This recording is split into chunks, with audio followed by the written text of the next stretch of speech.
Pasar Minggu, kembali lagi di podcast Sunday Market kali ini bersama Kak Irmi lagi setelah beberapa minggu ya. Kak DJ Iya, ada di Jakarta keras gitu juga. Happy birthday untuk Irmi. Oke, openingnya meriah ya. Meriah sekali. Oke, Kak itu jadi gimana kabarnya Kak? Ya, stres ya. Kebanyakan kerjaan. PSBB dong. Iya. PSBB terus. Betul, PSBB kedua dan kemungkinan akan diperpanjang lagi sampai jilid berapa ini? Di jilid berapa? Perpanjangan jilid ya Perpanjangan untuk kesekian ya. Nggak tahu lah. Ya pokoknya udah lama. Pokoknya ini PSBB keduanya diperpanjang lagi dengar-dengar sampai tanggal 11 katanya. Ya, katanya sampai 11 Oktober. Sampai 11 Oktober kalau rakyatnya tertib. Gitu ya, tapi mudah-mudahan dengan PSBB kedua ini bisa lebih efektif menekan jumlah pertumbuhan pengidap COVID-19 dan iya apa sih terinfeksi virus COVID-19 ya, mudah-mudahan dengan ini bisa cepat berkurang dan kita bisa secepatnya kembali ke aktivitas seperti sedia kala ya, karena 7 bulan ini terasa sangat menjemukan ya lama-lama ya. Betul, apalagi yang di rumah ibadahnya online terus nggak ketemu orang, kok kayaknya lama-lama kayak nggak bersekutu gitu rasanya ya. Tapi mudah-mudahan dengan adanya podcast ini teman-teman semua nggak merasa jemu-jemu juga untuk mendengarkan firman Tuhan di setiap minggunya. Meskipun dengan segala keterbatasan, mudah-mudahan tidak mengurangi semangat kita untuk mendengarkan firman Tuhan. Bukan begitu Kak Irmi? Harapannya seperti itu Kak. Dan memang harus tidak boleh jenuh kalau untuk mendengarkan firman Tuhan ya adik-adik. Betul sekali. Jadi gimana Kak? Ya. Dia mau ngapain? Oke, ya seperti biasa pasti mau sharing firman dong. Nggak mungkin kita bikin podcast mau ngobrol. Acara baru di sini. Oh enggak belum ya. Oh belum ya Pak. Belum, saya nggak bisa bikin acara. Gimana Pak? Oke, minggu ini kita akan ngebahas tentang judulnya menarik nih. Tema di SBT-nya berat sih menurut saya berat. Kenapa bisa gitu Kak Irmi? Ya menurut Bapak aja anak terun. Ini temanya nih apapun tantangannya, teruslah memberitakan Injil Kristus. Gak usah anak teruna lah, seumuran kita aja emang gampang memberitakan Injil Kristus. Betul. Dan kita maksudnya sekarang dunia ini penuh dengan kesensitifan menurut saya. Apalagi kalau ngomongin suku agama dan ras ya. Yes, betul, karena bukan cuma orang Kristen doang yang ada di Indonesia. Betul. Apalagi kita bisa dibilang sering banget dibilang kamu minoritas ya. Jadi kalau untuk pengertiannya ya oke. Tapi kita tidak mau membahas isu itu kali ya. Ini cuma secara garis besar. Ya kita sering lah mendengar berita-berita seperti itu ya, tapi tanpa menyudutkan salah satu agama atau banyak agama lain. Kita akan fokus lebih ke tentang tantangan memberitakan Injilnya. Yang tadi Kak Irmi bilang itu salah satu tantangan mungkin untuk lingkup yang lebih besar mungkin ya. Tapi mudah-mudahan dalam lingkup lebih kecil seharusnya nggak sesulit itu harusnya ya. Maksudnya nggak se ekstrim itu contoh ekstrim lah ya. Ada inilah cara simpel untuk adik teruna atau kakak layan. Betul. Oke, kalau begitu sesuai dengan tagline-nya, apapun tantangannya, teruslah memberitakan Injil Kristus. Apapun makanannya, minumnya tetap air putih ya teman-teman. Oke. Krik sekali. Kalau gitu Kak Irmi silakan dibuka melalui doa pembuka seperti biasa Kak Irmi. Seperti biasa, kita mau masuk dalam firman Tuhan, kita akan baca, kita akan merenungkan, kita juga akan mendengarkan sharing nih antara Kak Irmi dan Kak Ito. Yes. Tapi sebelumnya adik-adik boleh siapkan dulu Alkitabnya, boleh siapkan hatinya, boleh siapkan dirinya dengan sikap sempurna, sikap yang baik, duduk yang manis ya adik-adik ya. Jangan mentang-mentang kakak layannya gak ada, mama papanya gak merhatiin, terus kalian dengerin firmannya sambil tiduran. Tidak seperti itu. Oke adik-adik, kita akan masuk ke dalam firman Tuhan, tapi sebelumnya mari kita satukan hati, kita berdoa. Puji dan syukur Tuhan kami naikkan hanya untuk kemuliaan nama-Mu. Terima kasih atas kebaikan-Mu dalam hidup kami, sehingga pada hari Minggu ini Tuhan, kami masih boleh diberikan waktu untuk mendengarkan firman-Mu. Kami masih diberikan waktu untuk membaca firman-Mu. Berkatilah hati dan pikiran kami ya Tuhan Yesus, supaya kami dapat memahami isi hati-Mu Tuhan melalui firman pada hari ini. Berkati adik-adik teruna kami yang ada di rumah ya Tuhan, yang mendengarkan podcast kami. Berkati juga hamba-Mu dan Kak Ito Tuhan, yang pada hari ini akan men-sharingkan firman-Mu. Terima kasih Tuhan, ampuni kesalahan dan dosa-dosa kami. Engkau sangat baik Tuhan. Amin. Amin. Amin. Oke. Bahan kita minggu ini dari mana Kak Irmi? Dari Kisah Para Rasul, adik-adik. Dari Kisah Para Rasul. Oke, itu perjanjian baru ya. Yang ke-19. Ya. Kisah Para Rasul 19 ayat 1 sampai 12. Oke. Kak Irmi ulang sekali lagi ya adik-adik. Kisah Para Rasul 19 ayat 1 sampai 12. Itu perikopnya adalah Paulus di Efesus. Sebelum-sebelumnya kita sudah pernah bahas tentang surat-surat Paulus ya. Suratnya ya adik-adik, contoh surat Paulus yang kepada jemaat di Korintus, surat Paulus kepada jemaat di Roma. Kali ini kita akan baca tentang kisahnya dari si Rasul Paulus sendiri. Oke. Karena ini ada 12 ayat, kita baca secara berbalasan ya adik-adik. Kak Irmi ayat yang ganjil, Kak Kristo dan adik-adik yang ada di rumah boleh baca di ayat yang genapnya, terus secara bergantian sampai dengan nanti ayat yang ke-12. Oke? Kak Irmi baca perikopnya ya. Paulus di Efesus. Ketika Apolos masih di Korintus, Paulus sudah menjelajah daerah-daerah pedalaman dan tiba di Efesus. Di situ didapatinya beberapa orang murid. Katanya kepada mereka, "Sudahkah kamu menerima Roh Kudus ketika kamu menjadi percaya?" Akan tetapi mereka menjawab dia, "Belum, bahkan kami belum pernah mendengar bahwa ada Roh Kudus." Lalu kata Paulus kepada mereka, "Kalau begitu, dengan baptisan manakah kamu telah dibaptis?" Jawab mereka, "Dengan baptisan Yohanes." Kata Paulus, "Baptisan Yohanes adalah pembaptisan orang yang telah bertobat, dan ia berkata kepada orang banyak bahwa mereka harus percaya kepada Dia yang datang kemudian daripadanya, yaitu Yesus." Ketika mereka mendengar hal itu, mereka memberi diri mereka dibaptis dalam nama Tuhan Yesus. Dan ketika Paulus menumpangkan tangan di atas mereka, turunlah Roh Kudus ke atas mereka dan mulailah mereka berkata-kata dalam bahasa roh dan bernubuat. Jumlah mereka adalah kira-kira 12 orang. Selama 3 bulan, Paulus mengunjungi rumah ibadat di situ dan mengajar dengan berani. Oleh pemberitaannya, ia berusaha meyakinkan mereka tentang kerajaan Allah. Tetapi ada beberapa orang yang tegar hatinya. Mereka tidak mau diyakinkan, malahan mengumpat jalan Tuhan di depan orang banyak. Karena itu, Paulus meninggalkan mereka dan memisahkan murid-muridnya dari mereka, dan setiap hari berbicara di ruang kuliah Tiranus. Hal ini dilakukannya 2 tahun lamanya, sehingga semua penduduk Asia mendengar firman Tuhan, baik orang Yahudi maupun orang Yunani. Oleh Paulus, Allah mengadakan mujizat-mujizat yang luar biasa.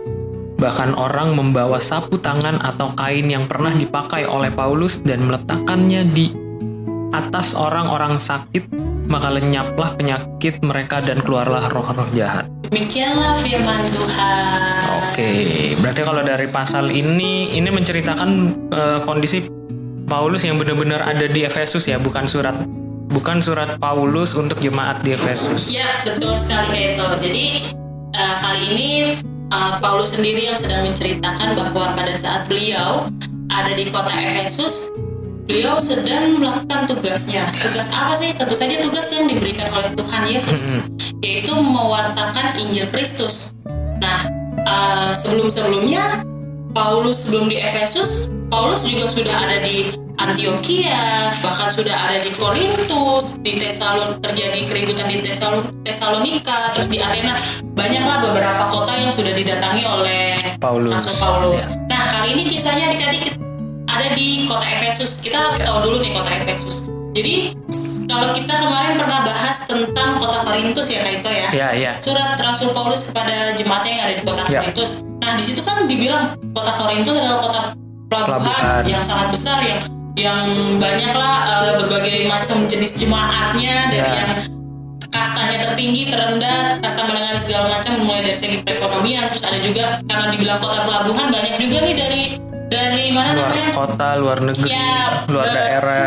Datang ke situ ya kan. Lalu lalang sehingga terjadi pencampuran budaya. Yang tadinya sudah ada di sana jemaat Kristen yang taat akan firman Tuhan, tahu mana perbuatan yang harus dilakukan tidak, sampai akhirnya jatuh ke dalam dosa karena ada penyembahan berhala, karena ada perbuatan zina dan segala macam. Di kota Efesus ini sama Kak. Kota Efesus ini adalah kota metropolitan yang hampir sama dengan kota Korintus yang jemaatnya juga banyak. Jadi sehingga tadi dibilang kebudayaan campurnya tuh banyak. Ada akulturasi budaya. Ya betul. Terus di sini juga katanya di kota Efesus ini adalah pusat pemujaan dewa Artemis ya. Dewi Artemis. Otomatis bukan lagi tidak dibilang tidak, maksudnya ya sudah pasti di situ ada orang-orang yang tidak percaya akan Yesus Kristus. Makanya ketika lagi bilang Rasul Paulus ada di kota Efesus, ya kan? Nah, di situ sudah ada jemaat yang percaya akan Yesus Kristus, Kak. Sudah ada. Tapi jumlahnya nggak banyak. Tapi jumlahnya tidak banyak adik-adik karena tadi banyak pencampuran budaya yang datang ada di kota Efesus itu. Terus di sini Rasul Paulus memberitakan firman Tuhan khususnya kepada orang-orang yang non Yahudi nih, Kak. Nah, jadi bukan berarti ketika Rasul Paulus memberitakan firman Tuhan, tapi tentu saja kepada orang-orang yang sudah percaya akan Yesus Kristus. Masuknya dari situ ya, dari orang yang udah percaya dulu. Yang udah percaya, tapi ketika sudah percaya pun bisa dibilang ragu lagi gitu loh, Kak. Ketika masih bimbang, iya, percaya sama Tuhan tapi mungkin karena keadaan lingkungannya juga yang dia kasarnya minoritas kali ya, udah paling kecil, terus kebiasaan orang-orang di sana misalnya menyembah si Dewi Artemis segala macem, akhirnya ya goyang pasti. Ya nggak sih, karena dia beda sendiri nih. Tuh adik-adik. Nah, kali ini kita bahas dari pasal yang 19 ini. Kita baca dulu, ini baca ayat pertama lagi ya adik-adik. Ketika Apolos masih di Korintus, Paulus sudah menjelajah daerah-daerah pedalaman dan tiba di Efesus. Jadi Paulus tuh mewartakan Injil Kristus. Kalau aku lihat ya, Kak, dan maksudnya kita bisa pahami di sini Paulus benar-benar nggak pilih-pilih tempat. Dia datang kemanapun. Karena di sini dibilang ketika Apolos masih di Korintus, Paulus sudah menjelajah daerah-daerah pedalaman. Jadi udah duluan, dia udah kemana-mana gitu sebelum Apolos, bahkan sampai akhirnya tiba di Efesus. Terus di situ dibilang, di situ didapatinya beberapa orang murid. Katanya kepada mereka, sudahkah kamu menerima Roh Kudus ketika kamu menjadi percaya? Akan tetapi mereka menjawab, dia belum. Bahkan kami belum pernah mendengar bahwa ada Roh Kudus. Ya kan? Itu ditanya tuh kayak, kalau bahasanya kayak gini, lu udah dibaptis atau belum? Gitu. Udah, misalnya jawabnya udah nih. Udah. Nah, terus dibilang baptisannya baptisan Roh Kudus. Atau di sini dibahas lagi nih ya adik-adik sebentar. Lalu kata Paulus kepada mereka, kalau begitu dengan baptisan manakah kamu telah dibaptis? Jawab mereka, dengan baptisan Yohanes. Ya kan? Baptisan pertobatan tadi ya sempat dibahas. Ya. Gitu. Di sini dibilang kalau baptisan Yohanes itu adalah baptisan untuk orang-orang yang telah bertobat. Bukan baptisan untuk mengakui bahwa dia menerima Kristus sebagai juru selamat. Yes, betul. Makanya ditanya, sudahkah kamu menerima Roh Kudus, ya kan? Nah, karena di sini dibilang kalau baptisan Roh Kudus itu baptisan agar kita atau murid-murid pada zamannya Rasul Paulus di Efesus ini diselamatkan dan mendapat hidup baru. Ya, itu bedanya. Makanya ditanya, kalau gitu lu udah dibaptis. Baptisan apa yang lu terima pada saat itu? Oh, baptisan Yohanes. Makanya Rasul Paulus tanya lagi, kalau baptisan Roh Kudus mereka malah nggak tahu ya. Iya, mereka malah nggak tahu bedanya. Malah nggak tahu kalau ada baptisan Roh Kudus. Nah, padahal di sini maksudnya baptisan Roh Kudus ya baptisan di mana ketika lu bilang lu percaya akan Yesus Kristus, lu udah diselamatkan. Nah, sama ketika kalau dibilang baptisan Yohanes, baptisan untuk orang yang telah bertobat. Yang telah bertobat bisa aja nanti habis itu berbuat jahat lagi atau berbuat dosa lagi. Makanya dibilang kalau baptisan Roh Kudus sudah pasti diselamatkan oleh Yesus Kristus. Lanjut ya adik-adik. Terus ayat berapa nih? Kemudian daripada itu, ketika mereka mendengar hal itu, ayat 5 ya adik-adik. Mereka memberi diri dibaptis dalam nama Tuhan Yesus. Akhirnya mereka memberi diri mereka untuk dibaptis baptisan Roh Kudus. Karena mereka sudah memahami, karena Rasul Paulus menjelaskan kembali di situ ya adik-adik. Terus Dan ketika Paulus menumpangkan tangan di atas mereka, turunlah Roh Kudus ke atas mereka dan mulailah mereka berkata-kata dalam bahasa roh dan bernubuat. Jumlah mereka adalah kira-kira 12 orang. Nah, dibaptis, turun Roh Kudus. Pernah itu juga di mana ya? Di Matius ya? Ini pas Tuhan Yesus dibaptis kan? Iya, turun Roh Kudus dalam bentuk burung merpati. Oh, burung dara begitu. Burung merpati, Pak. Lanjut ya adik-adik. Nih, selama 3 bulan Paulus mengunjungi rumah ibadat di situ dan mengajar dengan berani. Oleh pemberitaannya ia berusaha meyakinkan mereka tentang kerajaan Allah. Di sini Paulus satu-satunya orang yang berani mewartakan Injil Kristus. Padahal ya adik-adik di sana tuh di kota Efesus jumlah orangnya bukan cuma 12 orang tadi yang dibilang sama Rasul Paulus kira-kira jumlahnya 12 orang murid. Padahal enggak, di situ banyak banget manusia-manusia yang jemaat-jemaat yang berasal dari kebudayaan mana, Tuhan yang mana segala macam. Terus sampai akhirnya di sini Paulus tetap di dalam nama Tuhan Yesus gue akan tetap mewartakan Injil Kristus gitu loh. Gue tetap meskipun cuma 12 orang yang mendengarkan. Ya, dan 12 itu pun nggak semuanya sebenarnya sekuat itu untuk mendengarkan menerima firman Tuhan juga kan. Tadi soalnya sempat baca di ayat 9, tetapi ada beberapa orang yang tegar hatinya, mereka tidak mau diyakinkan, malah mengumpat jalan Tuhan di depan orang banyak. Karena itu Paulus meninggalkan mereka dan memisahkan murid-muridnya dari mereka dan setiap hari berbicara di ruang kuliah Tiranus. Jadi ruang kuliah Tiranus itu kalau bisa dibilang tuh aula yang bentuknya besar banget. Di situ tempat di mana jemaat-jemaat di Korintus itu di Efesus itu berkumpul. Di mana juga kadang ada bukan rasul sih, kayak pengajar-pengajar lain yang di situ mewartakan Injil juga, tapi bukan Injil Kristus, mungkin bisa dibilang kayak gitu. Nah, di sini dengan beraninya Rasul Paulus ada di aula itu, Kak, di aula Tiranus. Iya, di ruang kuliah Tiranus ini yang sangat besar, dan dia mewartakan Injil Kristus. Tadi kayak itu bilang di ayat 9, banyak yang tegar hatinya. Tegar hati, nggak percaya, nggak mau diyakinkan. Tapi di sini apa yang terjadi? Rasul Paulus nggak peduli.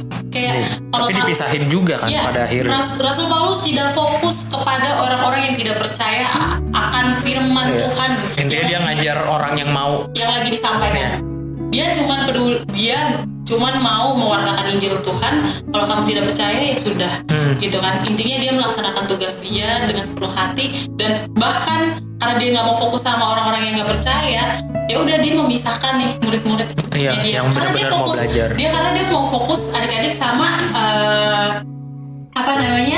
murid-murid yang mau percayaan firman Tuhan. Dia nggak fokus sama omongan orang lah, intinya gitu.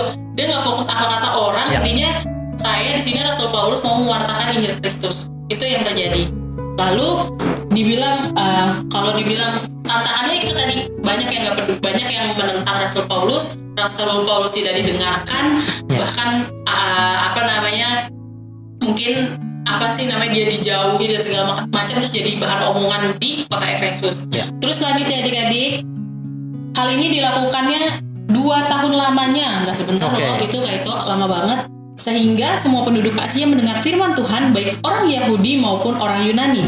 Oleh Paulus, Allah mengadakan mujizat-mujizat yang luar biasa.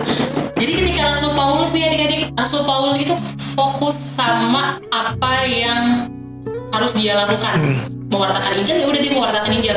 Karena dia fokus dengan itu, Tuhan Allah, kita fokus juga nih sama Tuhan Allah yang turut bekerja melalui Rasul Paulus.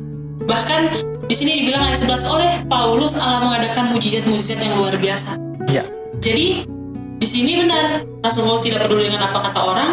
Bahkan melalui Rasul Paulus, Tuhan Allah Tuhan Yesus memakai Rasul Paulus sebagai pembawa mujizat. Di depan banyak orang-orang Tapi mesti ditekankan bahwa Paulus melakukan mujizat tapi bukan karena kekuatannya dia, tapi karena dia sebagai medianya Tuhan untuk mewujud nyatakan mujizat itu, terus kesembuhan, terus apalagi tuh. Bahkan orang membawa sapu tangan atau kain yang pernah dipakai oleh Paulus. Sampai segitunya. Bayangin aja nih kayak tisu-nya Rasul Paulus, sangat tisu lah ya. Kayak ini ada di luar negeri tuh, di mana di Jepang apa di di Jepang apa di Korea jual air mandi. Sampai segitunya gitu loh, sampai ada orang yang mau beli air bekas mandiannya dia gitu. Nah ini mungkin Rasul Paulus pada saat itu seperti itu gitu loh, dianggap sebagai apa ya, titisan dewa kali ya, karena tapi dia melakukan mujizat itu semua Tuhan Allah yang bekerja gitu loh melalui Rasul Paulus. Tetap alatnya Rasul Paulus, tapi semua kekuatan akal, pikiran, budi yang Rasul Paulus sampaikan kepada murid-muridnya di kota Efesus itu semua dari Tuhan. Dari Tuhan, termasuk dibilang bahkan dari sapu tangannya Rasul Paulus itu bisa menyembuhkan penyakit, terus meletakkan di atas orang sakit, maka lenyaplah penyakit mereka dan keluarlah, bisa ngusir hantu Kak. Kalah ini jurnal Risa diari misteri Sarah nih, nggak ada apa-apanya. Iya makanya ini pakai sapu tangan aja, orang yang anggaplah dibilang pada saat itu kerasukan kan keluar loh, langsung keluar. Ini kan berarti suatu mujizat yang luar biasa, tanda dari Tuhan Allah yang ditunjukkan melalui Rasul Paulus. Dan berarti selama 2 tahun ini terjadi pertambahan dong dari 12 orang yang diajar. Kalau melihat di ayat 10 ya. Dibilang sehingga semua penduduk Asia mendengar firman Tuhan, baik orang Yahudi maupun orang Yunani. Berarti maksudnya fokusnya berarti bukan mendengar, itu belum tentu percaya kan, cuman at least dengan apa yang Paulus lakukan selama 20 orang, poin dia untuk memberitakan Injil sebenarnya tercapai. 2 tahun dia kan maksudnya dia kan 2 tahun nih ngelakuin hal yang tadi tuh, ngedidik 12 orang selama 2 tahun, sampai akhirnya dibilang bahwa sehingga semua penduduk Asia mendengar firman Tuhan, baik orang Yahudi maupun orang Yunani. Berarti kalau konteksnya kita ngomongin soal memberitakan Injil ya, bukan membuat orang jadi percaya akan Injil itu. Kalau kita ngomongin konteksnya memberitakan Injil, berarti misinya Paulus sebenarnya sudah tercapai. Karena kalau kita lihat benua Asia itu kan gede ya. Kebayang dong dari 12 orang sampai makin bertambah. Sampai jadi Asia segede itu yang luar biasa ya. Betul. Dan itu ketekunannya dia berarti ya. Sangat bertekun Kak, karena kalau dia nggak bertekun dia sudah meninggalkan kota Efesus. Mungkin seminggu aja udah kayak. Gak usah meninggalkan, pasti kayak sakit hati nggak sih, kayak gue lagi ngomong tentang Tuhan terus lu nggak mau dengerin gue. Dikacangin kan. Nah puji Tuhannya, bukan puji Tuhan ya, memang ini kisah Rasul Paulus ini sebenarnya cukup menjadi panutan menjadi contoh sosok seorang pengajar, penginjil yang bisa ditiru gitu loh dalam kehidupan kita sehari-hari sebagai kita ya Kak, sebagai kealayan ya kan, belum tentu kita sekuat Rasul Paulus ya kan. Betul. Kita ngajarin kalau ini adik-adik ya, kealayan nih ngajar, kalau kita lagi tatap muka aja nih kayak ibadah online, kalian berisik aja, kita kadang nggak sabar gitu kayak duh berisik banget sih adik-adik gitu. Ini Rasul Paulus kayak ya udah gitu, nggak didengerin ya udah gitu kan. Terus di sini poin positifnya malah Rasul Paulus tidak, dibalik lagi ya Kak, tidak fokus kepada orang yang tidak percaya dan tidak mau mendengarkan. Dia fokus dengan orang-orang yang mau mendengarkan firman Tuhan ini, Injil Kristus ini, ketika dia mewartakan, malah langsung disahkan tuh. Nah sekarang gini adik-adik, tadi temanya itu adalah apapun tantangannya teruslah memberitakan Injil. Apapun tantangannya teruslah memberitakan Injil Kristus. Makanya di sini dikasih sosok Rasul Paulus. Kenapa gitu? Karena di kisah Rasul Paulus ini adik-adik, tantangan yang ditemui, diperhadapkan langsung dengan Rasul Paulus itu cukup banyak. Pertama, Rasul Paulus ada di satu kota yang cukup besar dan banyak budaya, ada banyak pencampuran budaya yang ada di situ. Udah gitu di situ juga dibilang sebagai pusat pemujaan Dewi Artemis, ya kan, udah pasti penyembahan berhala lah ya kayak itu ya. Terus di situ juga dibilang jemaat-jemaat di Efesus, orang-orang yang ada di Efesus tidak mau mendengarkan, itu juga tantangan. Terus sekarang kita bahas fokus ke kehidupan kita sehari-hari ya kayak itu ya. Sebagai seorang teruna, kalau dibilang hai kamu adik teruna, coba sekarang kamu punya tugasnya adalah memberitakan Injil Kristus. Kalau kamu lagi di sekolah, kamu bilang ya kalau kamu Kristen, terus kamu bilang ke teman kamu, hai kamu kan Kristen, kamu percaya juga dong akan Yesus Kristus. Hai, gue Kristen loh. Nah kan kayak gitu ya, nggak gitu kan kayak itu udah pasti kita diusir gak sih? Woi, gue Kristen lo enggak. Itu malah jatuhnya jadi diskriminasi ya. Ya gitu ya. Iya. Itu kayak kita kesannya langsung. Nggak gitu. Nggak mungkin. Tiba-tiba pakai Alkitab nyamperin ya. Kalau di sekolah nggak gitu Nggak adik-adik. gitu.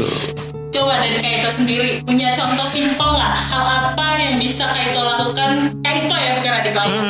Kak Ito lakukan ya kan, misalnya sebagai seorang anak atau sebagai seorang kekalayan, contoh memberitakan Injil Yesus Kristus, mewartakan Injil Yesus Kristus versi Kak Ito, jangan versi Rasul Paulus. Oh enggak dong, saya nggak bisa ada di Rasul Paulus. Nanti ada Rasul Ito. Iya enggak. Oke. Nah, Kristofano. kalau aku sebenarnya udah belakangan ini sering sih aku lakukan. Coba gimana tuh? Nggak bisa dibilang simple juga sih. Mungkin buat teman-teman ada yang suka ngeliat kalau misalnya aku sharing sesuatu yang rohani di sosial media. Enggak, soalnya Kak Ito kalau nge-share di close friends adik-adik. Jadi kalau adik-adik bukan teman dekatnya Kak Ito, Dibuka kartunya nih, habis ini banyak yang request nih. Kok gue nggak di close friend? Lagian karena bilang begitu, mancing Kayak gitu. Ya kenapa di close friend? Karena sama kayak Paulus tadi, nggak semua orang itu dalam tanda kutip layak untuk mendapatkan itu gitu loh. Jadi kalau aku sendiri memilih-milih supaya apa? Supaya nanti nggak jadi kesannya menghakimi atau kesannya gimana. Tapi intinya adalah yang aku lakukan pasti kalau pagi tuh saat teduh, berdoa dan lain-lain sebagainya. Terus kalau misalnya menurutku ini adalah bacaanku hari ini, saat teduh hari ini adalah sesuatu yang oke untuk di-share dan layak untuk orang-orang tahu juga, ya kenapa nggak di-sharingkan dengan gaya dan bahasa sendiri, bukan yang baku juga gitu loh. Nah itu menurutku udah salah satu cara paling gampang untuk memberitakan Injil. Masalah orang cuman sekedar ngelihat atau ternyata jadi berkat itu buat aku urusan belakangan. Tapi intinya poinnya pertama, selain menjadi reminder buat aku di kemudian hari, yang kedua juga siapa tahu ada orang yang mungkin nggak sengaja ngelihat itu, tapi akhirnya setelah baca dia jadi ngerasa terberkati juga dengan apa yang di-share. Sesimpel itu sih. Dan dengan simple things itu, ketika orang yang benar-benar ngebutuhin ternyata dapat itu, ya secara tidak langsung kita udah memerintahkan firman Tuhan dan jadi berkat buat orang yang membutuhkan sih. Oke, itu versi Kak Ito ya. Jadi gini ya adik-adik, memang Kak Ito ini suka nge-share, tapi tadi yang kayak bilang di close friends Gak usah dibahas. Jangan dibahas. Lu kalau mau bukan ada close friend dong. Nah, sekarang kita bahas ke adik-adik turunannya ya. Karena ini cukup berat dibilang, karena kita harus memberitakan Injil Kristus apapun tantangannya. Sekarang kalau dibilang memberitakan Injil Kristus versi adik-adik teruna, sebenarnya ada satu contoh simpel sih Kak. Ya kan, nggak mungkin melulu kita harus jadi pelayan firman. Yes, nggak mungkin melulu juga kita harus bilang kita Kristen di depan semua banyak orang. Oke, jadi gini adik-adik, bisa satu contoh yang bisa diambil itu dengan cara kita tekun taat sebagai seorang murid. Ini murid dalam arti murid di sekolahan atau apa? Bisa murid di sekolah, bisa murid di rumah dalam artian anak yang baik untuk papa mama. Bisa juga dibilang sebagai murid teruna. So, misalnya kayak ini kakak layarnya, kayak itu kakak layar, terus adik-adik sebagai adik-adik teruna yang bisa dibilang taat, disiplin ya kan. Nah, dalam hal apa lagi? Dalam hal membaca Alkitab ya. Dalam membaca Alkitab, tadi Kak Ito bilang Kak Ito sekarang setiap pagi saat teduh. Gak mungkin Kak Ito bilang Kak Ito setiap pagi saat teduh tapi dia gak ngelakuin. Itu namanya bohong dan dusta. Ya kan, gak mungkin kita tiba-tiba bilang adik-adik kalian harus saat teduh ya di rumah segala macam. Kak Irmi hampir setiap hari mengirimkan SBTH Sabda Bina Teruna Harian secara online di WhatsApp group. Nah, dengan harapan dalam kondisi apapun kalian baca. Ya, supaya kalian bisa, maksudnya karena itu satu pedoman hidup untuk kalian memulai hari. Betul. Dan firman Tuhan nggak exclusively cuma didengar di hari Minggu doang. Karena sebenarnya pembelajaran tentang firman Tuhan itu bisa kapan aja dan di mana aja. Dan waktunya juga nggak ditentukan, cuman better ya tadi Kak Irmi bilang kalau misalnya kita rajin saat teduh, sebenarnya itu bagus untuk kita memulai hari. Jadi kita juga tahu nih hari ini gue mau ngapain. Karena kadang mungkin nggak dalam seminggu kita saat teduh terus bahan saat teduhnya relate sama kita, enggak. Tapi pasti akan ada satu titik di mana mungkin kita lagi bingung, kita lagi sedih, kita lagi bimbang apa segala macam. Entah kenapa bacaan saat teduh itu kok bisa nge-relate banget. Dan kalaupun itu nggak relate ya jadikan aja pelajaran, karena mungkin beberapa hari kemudian atau di waktu-waktu ke depan ternyata dulu gue pernah baca ini di saat teduh, ternyata gue mesti ngehadapinnya seperti ini bla bla bla bla. Itu masih akan berguna, nggak cuman sekedar bacaan yang diwajibin tapi nggak ada artinya, enggak. Nggak kayak gitu. Makanya Kak Ermi berharap ketika Kak Ermi share SBTH di grup WhatsApp adik-adik benar-benar bisa teduh dan membaca itu. Nah, kenapa begitu? Karena dengan contoh simpel kalian rajin saat teduh, ya kan? Kalian dapat firman-Nya, kalian mengerti, memahami maksud dari firman Tuhan, itu udah salah satu contoh bentuk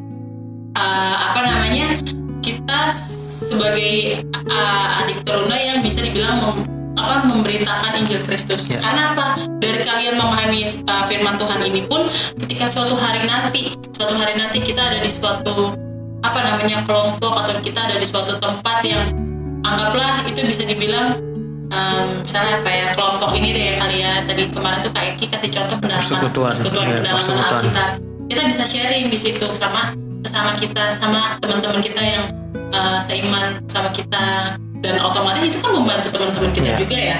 Kalau dibilang sulit, dibilang sulit saat teduh tiap hari sulit kok untuk mendisiplinkan waktu diri kita untuk mau baca, duduk sebentar doang tuh sulit. Tapi kalau misalnya tidak dimulai dari sekarang, kalian mau mulai kapan lagi gitu?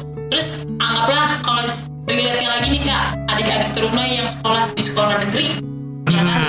Otomatis akan ada banyak, nggak tahu sih, kayak dulu SD-nya SD negeri nih, kayak sempat ngerasain yang dibilang, lu Kristen ya, dibilang kayak gitu kan nggak mungkin kayak nggak bilang gue Kristen ya.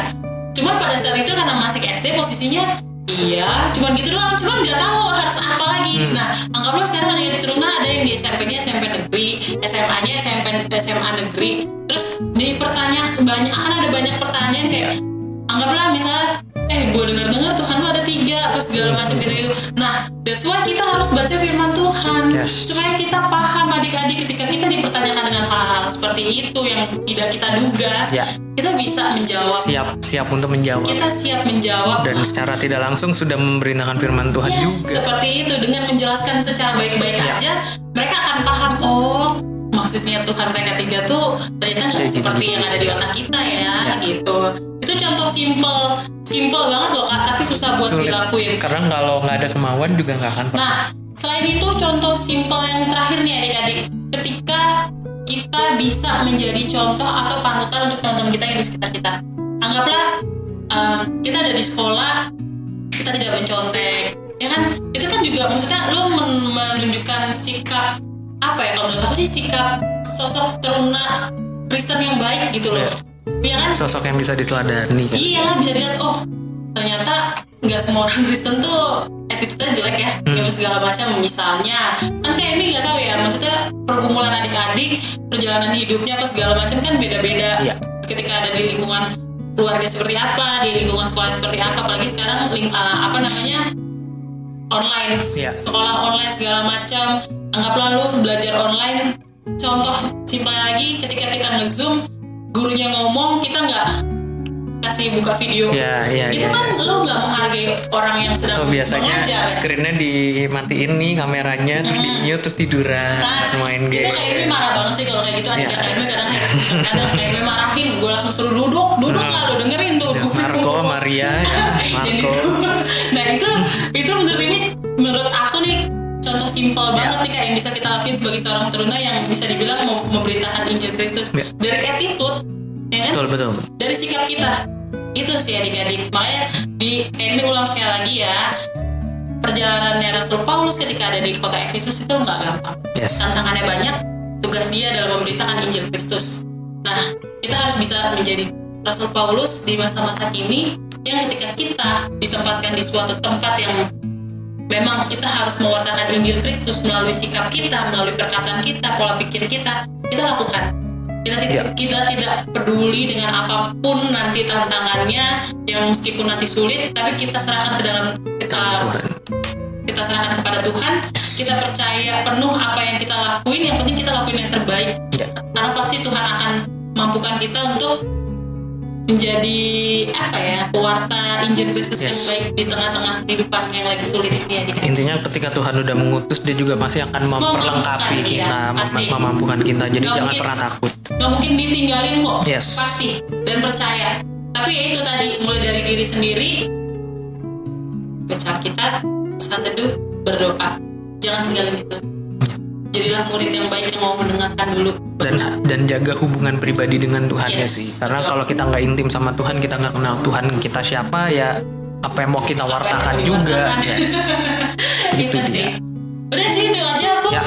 Semoga adik-adik memahami firman Tuhan hari ini ya. Tapi kalau misalnya nanti ada akhirnya kurang jelas ngomongnya atau apa, kalian bisa tanya langsung di grup. Boleh. Segala macam.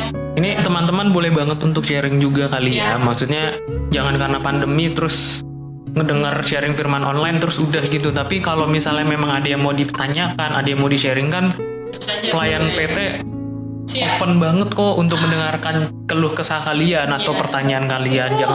Jangan sampai karena pandemi ini udah secara fisik kita terpisah, secara emosional juga kita terpisah. Jangan sampai kayak gitu. Itu aja sih. Ya begitu. Oke, kalau kita kayak silakan ditutup. Oke, adik-adik, kita tutup firman kita sharing firman Tuhan kita pada hari ini. Mari kita kembali bersatu dalam doa. Terima kasih Tuhan untuk firman-Mu. Biarlah kami belajar Tuhan dari Rasul Paulus Tuhan yang terus berani Tuhan mewartakan isi dari firman-Mu Tuhan dimanapun kami berada dan apapun tantangannya. Mampukan kami Tuhan untuk melewati masa-masa sulit ini. Kami percaya Tuhan selalu menyertai kami. Terima kasih Tuhan Yesus, inilah doa kami. Amin. Oke, sebelum kita tutup ada warta PT nggak kayak? Warta PT-nya seperti biasa adik-adik, karena kita PSBB lagi. Jadi kemarin ada yang tanya, Kak, kalau misalnya aku kasih persembahan sama celengan-celengannya boleh nggak? Boleh, biar aja nanti kantor gereja yang mengurus ya adik-adik. Yang penting itu persembahan kalian isinya ya, dan celengan kalian, bukan celengan mama kalian, oke? Wow. Ya, Terus warta PT selanjutnya nanti akan dikabari di grup WhatsApp ya. Apakah nanti minggu depan kita akan ada podcast atau kita mau pendalaman Alkitab via Zoom dibagi kelompok kecil aja. Kayak waktu Kak Eki. Enggak ya? Kak Eki. Oke. Terus sekali. Udah itu aja Kak Ito. Terima kasih. Oke, kalau gitu sekian podcastnya Sunday Market minggu ini. Semoga podcast hari ini, sharing firman hari ini jadi berkat dan boleh kalian lakukan dalam kehidupan kalian sehari-hari. Dan ingat, setiap apapun yang kalian lakukan, kalian sudah mewartakan firman Tuhan. Akhirnya aku Kak Ito pamit. Saya Kak Irmi pamit. Happy Sunday and have a blessed week. God bless you guys.